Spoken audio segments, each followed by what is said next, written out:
more people to be able to find work. And we had a very good discussion about how Congress and the administration. Well, I appreciate all the members of Congress working to come up with a resolution that sends a clear signal to the world that this country is determined to disarm Iraq and thereby bring peace to the world. Members of both parties are working to get a consensus. Secondly, and we'll continue to work with the members of Congress. But I don't want to get a resolution which ties my hands, a resolution which is weaker than that which was passed out of the Congress in 1998. The worst since the crash in 1987. Are you two-stage resolution?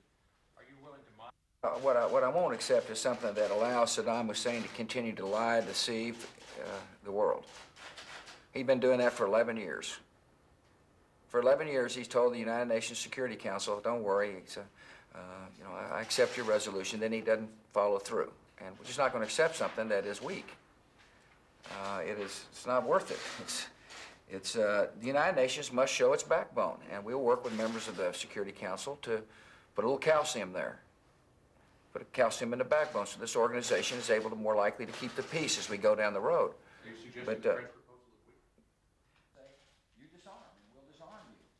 And if not, at the very end of the day, nothing happens to the United States. Saddam Hussein has thumbed his nose at the world. He's a threat to the neighborhood. He's a threat to Israel. He's a threat to the United States of America. And we just have to deal with him. And the best way to deal with him is for the world to rise up and say, you disarm, and we'll disarm you.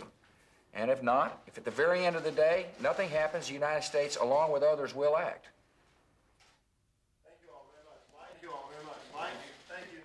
Security, which was boilerplate language taken out of previous United Nations resolutions, and we worked with Congress on that.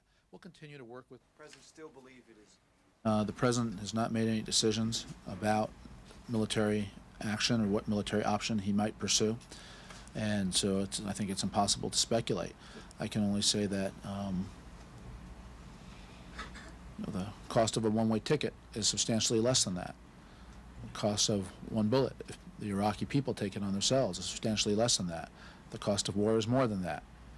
But there are many options that the President hopes the world and people of Iraq will exercise themselves of that gets rid of the threat.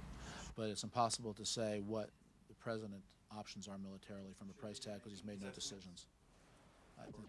That would the White House like to see Saddam Hussein dead? The policy is regime change, and that remains the American position. Clearly, in the event that there is any type of military operation, command and control would, of course, be issues that would come up. Is there hope, though, that he ends up dead in all of this?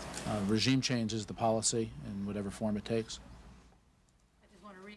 We deem this unconstitutional. We will act on that. Does that mean court?